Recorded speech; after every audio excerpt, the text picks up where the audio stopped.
Hi, I'm Phil Palucha from Billionaires in Boxers, and you are about to engage with Up Level Your Communication, hosted by Miluna. Wow, this is going to be powerful. Communication is at the heart of everything that is good about business and about sharing with your fellow humans, and Miluna is phenomenal at helping you share that message and also interview some pretty special and amazing guests too. Check it out right now. Welcome to Up Level Your Communication. I'm your host, Dr. Miluna Fausch. On this show, I will be interviewing some of the most interesting business people in the world. We'll focus on up-leveling your communication and leadership skills so that your voice can be heard and you can make an impact in the world.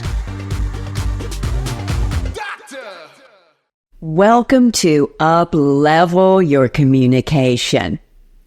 My guest today, and she's also my friend, she's an expert in conscious leadership, quantum physics, epigenetics, and she's even advised at the White House. So stay tuned and stay with us to learn how she combines logic and experience with quantum physics and manifesting our dreams come true. Now, she's headquartered in Seattle, Washington. However, she is always flying to her clients. Today, she's joining us from Arizona. It is my pleasure to welcome to the podcast, Aileda Lindahl. Oh, thank you so much. And what a great podcast this is going to be. I obviously have been so excited about it because, yes, we are friends. And I have a kindred sharing with you, right, Dr. Miluna? It just is. So I'm excited for our today's adventure. Thank you. Let's see what we can give people. Let's give them some golden nuggets. Let's give them some wisdom and golden nuggets. It's an honor to have you here. My first question, let's go back a little bit. You went to a specialized art school. Now, tell us how that formed your future. Great question. I don't ever get to talk about this one. So yes, I actually went to school for art, and most people don't know that. And the interesting thing was, I'm going to date myself. I went to school for art when it was on the cusp of, I loved fine art, and we were on the cusp, oddly enough, that we're going to have in this conversation, because now we're ready to take a whole nother technology leap. But at the time, everything was going from fine art into graphic on the computers. And so I had entered that juncture, and then right after graduation became a mom. And so I had, a pause from that art career for a second to get my feet about me and as being a mom and being a new mother and being young. And then the next step was my whole trajectory took off into business. And so I started training and developing with some of these organizations. And the thing that I found through the years is that my creativity spiked in a different way. So my creativity was able to become a massive resource in the business world because I can quickly and easily see solutions and imagine solutions creatively that oftentimes other people will, especially if they're heavily in logic brain, which many business people are, will just hit a roadblock or a glass ceiling, or they'll get stuck. And so it has served me well throughout my entire career for that reason. I love it. It's so true. We have got to use more of ourselves, not just that logical brain. That has such limits, doesn't it? And let's talk a little bit personally. How did being a single mom of two precious little girls strengthen you? Oh, without question, it strengthened me in so many ways because of the fact that I became aware, right? And as my awareness started to grow, I realized, holy moly, these two children are like monkey see, monkey do. They aren't really they're learning like open sponges, but really they're primarily learning from my actions more than my words. And once I had that reality, it literally catapulted my own growth in all aspects at a much faster and more rapid rate, because I now had this responsibility, like I'm rubbing off on them, you know? So yeah, I would say like profoundly it grew me from all aspects of my life.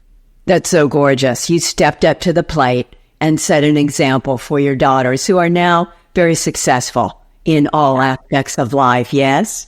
They're both entrepreneurs. Yeah, they're both successful entrepreneurs, and they both selected careers. And interestingly enough, they both are doing exactly what they were super passionate about from the time they were like 5. So both of them.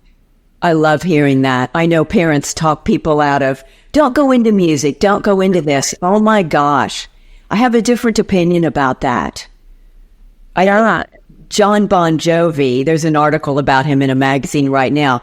I believe a neighbor was criticizing him years ago, and he said, music built this mansion, and he pointed to his house in New Jersey. I thought, you rock on, John. You rock it in. And he says in this article, I just began reading it, he says he was in a band by 16. His parents 100% supported him, and there was no backup plan. There was no college. I think that's fabulous. So thank you for honoring what your girls were good at and offering encouragement instead of discouragement. Ooh. Yeah. And it's interesting because, they're both in fields where people would have easily said, oh my gosh, don't do that. Or, oh my gosh, that field is saturated. Like, how could you possibly ever be successful in it, right? Or whatever the case may be. And the fascinating thing is that, they both grew up literally with me saying all the time, if you grow up and you do what you're passionate, right? If you do what you love and what you're passionate about, you're never going to feel like you have to go to work, you know? And I wasn't that, their father was an opposing force though, and was definitely like, no, you have to go down this career path. You have to take these junctures. You have to take these turns. You have to go to college. You have to do all of these things, because if you don't, then you won't be successful. And then they had me kind of standing on the other side of the fence saying, that's just a bunch of hogwash. Like, don't buy into that. Like, be who you are and do what you love, you know? Thank you, Aileda. I think that, I demonstrated it. I lived it. You live it and still do. Right. And don't we think the most successful people are who they are? They're authentic to who they are. That's why they're successful. Yes? Yeah. Yeah.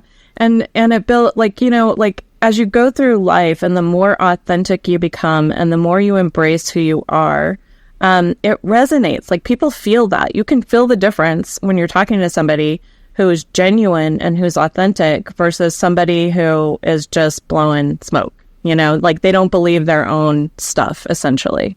It's a big difference in the energy and in how they come across, the whole thing. Thank you. We feel it. We can feel it. Yeah. Tell us what it means to be a conscious leader. So conscious leadership is really the ability to stay in the present moment, to really pay attention to everything that's not just coming at you, but everything that people are attempting to communicate with you. What do I mean by this? I mean, it's a calm, quiet mind. It's not me sitting here with you, Dr. Miluna, running through my grocery list of things, right, that I need to get accomplished throughout my day. I am literally right here, right now, having this conversation with you, and I'm super present. And oftentimes when people are in their day and their business days, that's exactly what they're doing, or their mind is busy running in the future, or it's running in the past, oftentimes in the past, versus just being right here, right now. And this is really the sweet zone. Like, this is what conscious leadership to me is literally referenced in so many different ways. Like, an athlete would refer to this as the zone and being able to be in the zone, once they hit that, pushed past that point of in their mind, like, I can't do this, or, oh gosh, my body is giving out, or, oh, this is getting hard. And they learn to just take that next step and then go into a state of flow. It's also referenced as that. And you can name many, many different things that it's referenced as well. Present moment awareness, self-awareness, it's mindfulness, but it's really the ability to have control over your brain, which is your operating system. It's literally the control center for your entire state of being. Mm. And we have the gift. Yes. Yeah, we have that capability. And I think that that's what people have not been educated about, is that we have the ability to control our brain. In fact, that's how it should be. Our brain should not be controlling us. We have the capability to step in and take over our operating unit. We need to get a hold of it, don't we? Yeah. Absolutely.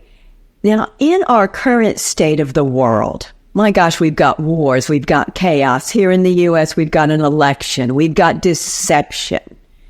How can our level of consciousness, our frequency, calm and assist us in staying on point? Yeah, so the one thing that I explain to people is that really when you're in other states of being other than calm, right? When we're in fear, or we're in angst, or we're in panic, our brain is not functioning at its optimal level.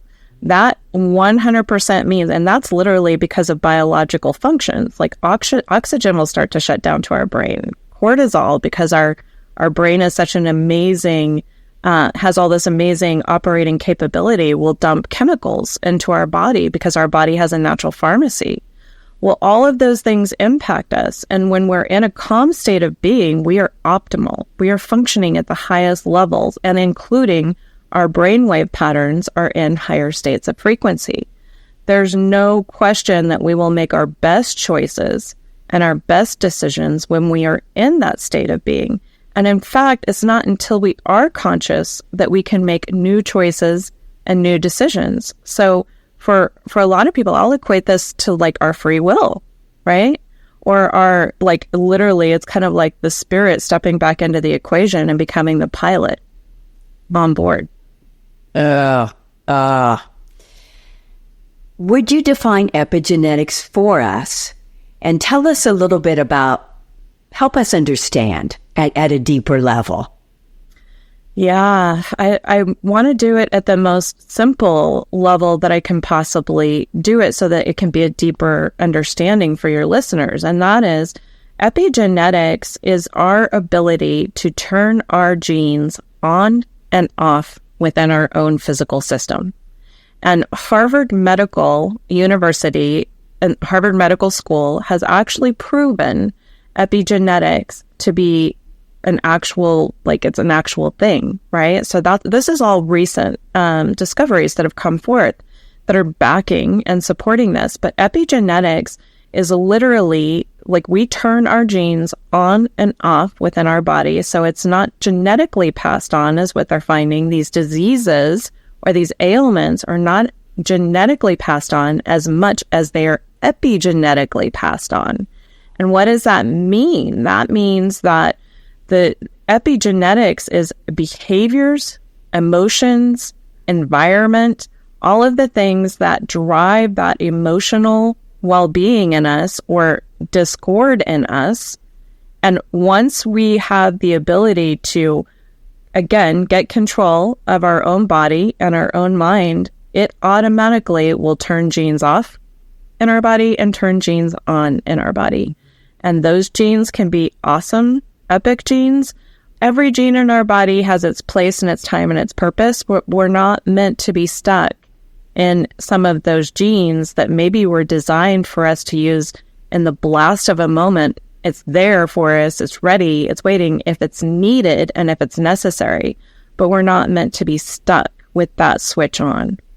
And so it's just a higher level of understanding about our body and the mechanics and how we work. Thank you. I hope that helps. Pardon? I hope that helps. It does. Thank you for speaking in simpler terms so we understand. I've always been bothered when you go to an allopathic doctor. They want your family history. And, your mother will pass that on to you. I thought, no, we're not doing some of the illnesses in my family or some of the thinking. And my life is very different. So thank you. We have more power if we will honor our bodies and understand things that really matter instead of looking externally for answers. Yes? Yes, 100%. And I love that you're saying that because, you're saying like, no, I don't have to have, right, these things passed on just because it was a genetic factor in my family. And when we understand that it wasn't genetically passed on, but it was behaviorally and emotionally passed on, we can absolutely change that. Yes. We have the power to completely spin a whole new storyline there, right? And flip the script. And I know you love scripts, so my actor self went, woo! We write a better script for ourselves, don't we? Let's not limit that story. Let's write our script that's healthy and wealthy and happy and the things that we value, yes? Yes, 100%. Now, you've always been creative. I know that about you, and this is how you excel in business as well with your clients. How do you nurture your creativity? I think we were all born with it, but I think a lot of folks don't ever nurture it or use it. How have you nurtured, and how can our audience nurture their creativity? Yeah, so I will say it can be something as simple as you're having a conversation, and during that conversation, all of a sudden you might have this urge to grab your pen and start doodling on your paper. Right? Like it literally, and I know a lot of people do this, but they don't necessarily link it to their urge for being creative in that moment. And for me, it comes out in many different ways. So when you say nurture it, I just go with it now, right? So a lot of people, I'm organized and I'm structured, but nobody would ever know that I take notes in the fashion in which I do. Because my notes are literally like splattered all over my paper, all over my page. The color, right? Like the highlighters come out, all the different colors. I have purples, right? And all of a sudden, the notes that I've taken on a particular project are now like this colorful array of a mini like little artboard in and of itself. And it just flows for me that way. And then I can organize it and structure it after the fact. But that's literally like, and I just stopped fighting the urge to have to make it all exactly on point and precise and meticulous. I just stopped doing that and did what was my natural state of being. For encouraging creativity, there's many things that I would say. And I would say, creativity starts with music, which you already mentioned at one point. There is on Apple Music, and I'm sure it's across all of our streaming platforms now, it's called Lo-Fi Radio, Lo-Fi, Lo-Fi Radio. I highly recommend that for people who want to get into a creative workflow state, because it literally is designed to take your brainwave frequencies and put you in a more creative state of being. So when you listen to it, you can now, like in your workflow, you will experience breakthroughs that you maybe would not have without having that audio experience on board. There's so many tools now, right? And painting or drawing or sketching, like when you feel the urge to do it, but it's also journaling. Like these are all the arts, right? Like there's so many things, but my biggest recommendation is follow your intuition and what you're being moved to do, right? And urged by that little voice inside, do it. Because that's what's going to open the creativity, and that's where the solutions come. Thank you. But a lot of feelings get broken in that space and state of being. Thank you. To our audience, you're hearing this. If your natural flow is to doodle and scribble or make a painting around your business or record an audio about your business, that's your flow. That's your genius knocking on the door saying, come on, let's do this. I'm like you. I scribble all over the place. I've got doodles and scribbles, and people have been critical of that. Well, no. This will be organized. You and I are extremely organized people. For sure. If we stop that flow, it's a censorship. It's stopping the way we are wired to create. Yes? Yes. 100%. Like, honor how you function. Honor how you function. Honor what comes natural to you versus trying to correct your creativity. Ooh, let's stop let's stop correcting ourselves, shall we? Ooh, lots of tidbits here, folks. Yeah, let's color outside the lines. Color outside the lines. There's a reason we say that.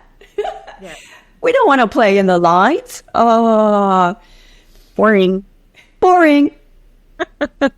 We'll pause for a moment and then lift out of that space. So lo-fi music frequency. You gotta love this, folks. Are you eating this up? Are you digesting this? And Aileda, tell us, if you would, one more technique to make better decisions. So there's a lot of different techniques for making better decisions. I would say never make an emotional decision. Ever, ever, ever. We hear that all the time, but I will tell you, some of the most amazing CEOs are they are raging rapid fire, taking decisions on a regular basis, and this is why they hit certain points and they can't go past it, whether it be a level of income, whatever the case may be. They'll plateau, right? You'll plateau because you're not changing a behavior. When you make emotional decisions, which the majority of the populace does, you're not in that, again, calm state of being. Your most rational and best decisions are not going to come when you're flying off the handle and you're super hot-headed about something. So I would recommend meditation. I would recommend take a pause for 24 hours. I would recommend take 3 deep breaths before you take your next step or your next move and make a bad decision or a poor decision. I would recommend putting on your hiking shoes and going out for a walk. All of the countries globally around the world now have this awareness that nature has the ability to stabilize our emotional well-being. There are countries that are starting to put parks back into cities and city locations because they now have this awareness and understanding. And this is happening globally, right? Mm-hmm. Because we put too much concrete in and took the nature out, and it doesn't, we're not giving people a place to turn for stability and for calmness. There's meditations, Dr. Miluna, which I know you have your own arsenal of them, right? And that, you could share and you can advise people on. I say when it comes to meditations and any of these creations that are electronic or coming from a source of technology, always be mindful of what's the originator, who's the creator, because anybody can create these now, right? So pay attention to, do they really calm me? Do they really put me in a positive state of being and a higher flow rate of frequency? Or is it still dipping me down, then bringing me up? So just being mindful of that when you're choosing meditations, especially if it's like an audio-based meditation. But, just that. Those are my suggestions. Those are the best things. Don't hastily, in a hot-headed state of being or emotional state of being, take a decision. Take a pause instead. When you feel like you need to take that decision, take a pause. We're pausing and absorbing that. Thank you. Now, you are one of the, I'm going to say, few people I know who lives in an absolute state of trust. I've known that from the first meeting we had. We spoke about that before we got on the podcast together. Tell us a little bit about how you do this and why trusting is so very important to our sense of self and our personal and professional success. Yeah, so if we are, well, let me just say I was blessed, very blessed to have a very strong example from an early age in this aspect of having faith and having trust and knowing that things are going to come out okay, right? And there's different stages to this because there's people who have hope, right? And so there's a hope that things might be better, which is better than nothing. It's like a seed, right?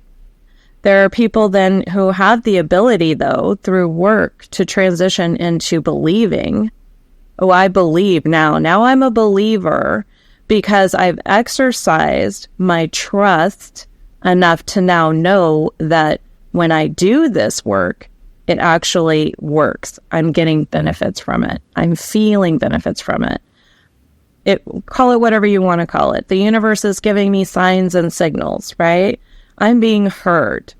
Things are starting to change. That's what makes a believer.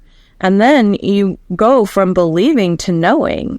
And so I live in this state of knowing, and it's not because I haven't had my share of challenges in my life. I have had plentiful challenge, Dr. Miluna, plentiful along the way. And the one thing that I have learned is I never, ever, ever break from knowing that this is all going to change soon. The universe is always working in my favor. I have a knowing of that, and I don't question it, no matter what the challenges are that are facing me. I don't break from questioning it.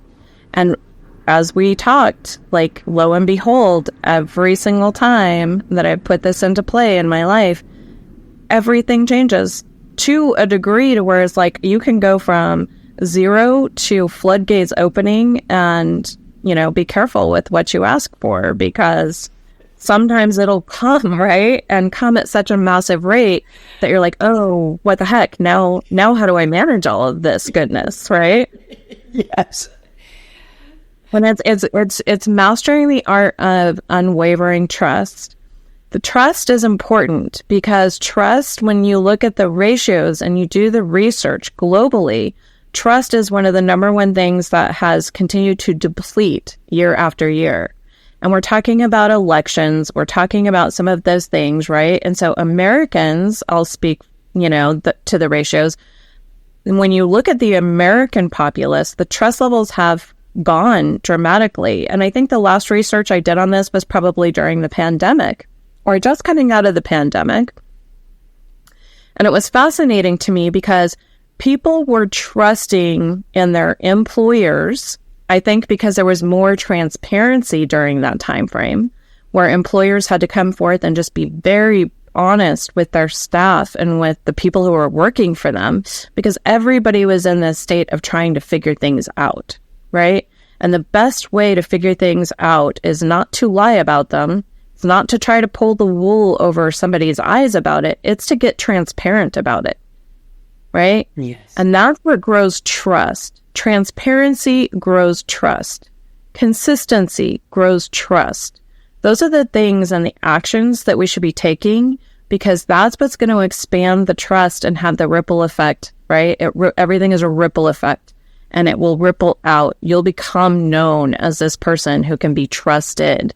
And once you become that, it's almost like people will draw to you like a magnet because people are craving it. The politics, they were not trusting in. Certain structures and systems, they were no longer trusting in. But people and each other and the people who were transparent were starting to, they were the stabilizers of that trust during that period of time. Wow. You make some great points. I think the last survey I read was that our state of trust in the United States has gone down to about 43%. As you mentioned, it has steadily eroded because of a number of things, which we won't speak about now or draw attention to, but it's also global. We need to come together as humanity and behave better. We really do. What would you add to this conversation about quantum physics? These are all related to me. Your unwavering trust, which I love what you said, unwavering trust. That's such a high frequency, beautiful 2 words that mean everything.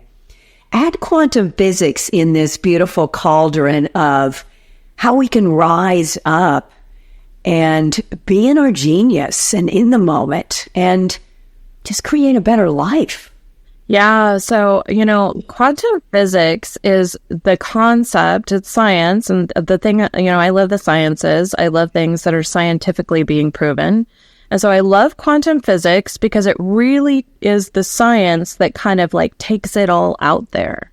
When I say takes it all out there, there's the principle in quantum physics that there's multiple dimensions, right? And let me kind of use this to explain that. So, there's the theory or the concept that there can be multiple different versions of ourselves that are on the playing field of life, if you will, at the same time, but it's all happening in different dimensions. So a way that I think that this can be put kind of like into practical thought process is if you think about this, every single human being on the face of the planet has different perspectives and different perceptions based off of how they were raised. And in science, in psychology, in neurology, we will refer to this as subconscious mind. The subconscious mind is our repeat patterns and our repeat programs, almost like a Groundhog Day, where our brain is literally just doing all of these things for us, and we're not even consciously stopping to think about these things. I'll use the example of driving your car. You're super consciously aware when you first start to learn to drive this piece of heavy equipment. You are hyper conscious, right? Because you know the responsibility that comes with this, right? And every decision you make behind the wheel. But the minute that your brain decides that you have mastered this skill, you can now drive anywhere you want to go without even thinking about it. Like, you can drive 10 miles without consciously being aware of anything you just drove past because you were running your grocery list while you were driving. And this is the reality of how our body functions. So because everybody has different perceptions from their past, from their programming, from their education, and the fact that our subconscious brain will gladly just run all of these programs for us day in and day out, everybody has a different perception based off of that programming. So everybody's living a different life. You could have 2 twins that grow up in the same household, and they will perceive an event or something that took place in the family differently. And therefore, no 2 human beings are the same when it comes to perception. So when you look at that, myself, I'll use myself as an example. As a person, you perceive me a certain way, but somebody else that I work with will have a different perception of me. One person might perceive me to be nice. Another person might perceive me to be, artistic. Another person might perceive me to be just a total brat, right? Or total whatever, right? I'm still the same person, but now there's all these different versions of me across the playing field of life. And they're not even necessarily my own doing oftentimes, but yet they are all in existence. So from a quantum perspective and all of these dimensions that they speak of that can be a part of our existence, I believe that's a part of kind of where it stems from and could potentially stem from. But the best piece about quantum physics from my perspective is that it's proven that there's endless possibilities in the world. Endless possibilities in the world. And I say, if there's endless possibilities in the world, which there are, because there is no limit to creation, there is no limit to it, why not have all of the very best outcomes? Why not have all the very best solutions? Why not have the very best of everything? It's totally doable. And that's the space that I stay in, is that state of understanding and awareness. And I apply that to everything I do. What is the very best possible outcome that I can imagine in this situation? And then I'll toss it up and say, hey, by the way, primordial soup, creation, God, whatever, however we want to brand this amazingness, right, that the universe is definitely got a component of. And I say, hey, like, this is the best possible outcome I can think of. And I'm totally open to anything that I'm not aware of that might be even better. Right? That's what keeps me in the knowing, Dr. Miluna. That's what keeps me in the knowing. Because I know that science is proven. I know that is possible. I know that it's real. And that's where I stay, is in that place of understanding. Why not the best possible solution? Exactly. I'm going to repeat exactly what you just said. For the entire audience, let's stay in that place of possibility. I don't like to ask why. I like to ask why not. Mm-hmm. Stay in that why not space.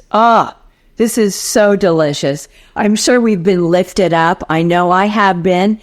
How can folks connect with you? What are the best couple of ways to reach out and have a conversation with you, find out more about your work? Yeah, thank you. So I am across all social platforms at Ask, A-S-K, and then my name is Aileda, and the spelling is unusual. It's A-I-L-E-D-A. So it's Ask Aileda across all social platforms, and it's also my website. And that's the best way to connect with me and schedule something with me. Fantastic. Aileda, what a pleasure. I'm thrilled I could ask you these questions and receive some deeper knowledge and understanding of just how the multiverse actually works. We're so much more than we think. I think the galaxy, whatever your belief is, it's so much bigger than we can think with a small, limited part of a mind, which is in the past, trying to protect us. So let's open up to the absolute best outcome as you shared with us. To our audience, thank you so much for being here. Aileda, thank you for sharing so generously with us today. Thank you for the awesome questions that broke me out of my traditional podcast box. Thank you for that. I want this to be a very different podcast up over here. Well, you're crushing it. We're crushing it. So to our audience, thank you. Don't forget to stay tuned for the next episode of Up-Level Your Communication. Bye for now. Thanks for watching. Be sure to share our show with the key leadership at your company and with your friends. If you know in your heart that you're ready to up-level your speaking, stage presence, and impact, visit milunafausch.com to schedule a complimentary call. You can also purchase my book and our podcast music, Strong Body. Thank you for enjoying this content by Billionaires in Boxes. If you would like to be a guest or a host, be sure to get in contact with us at billionairesinboxes.com.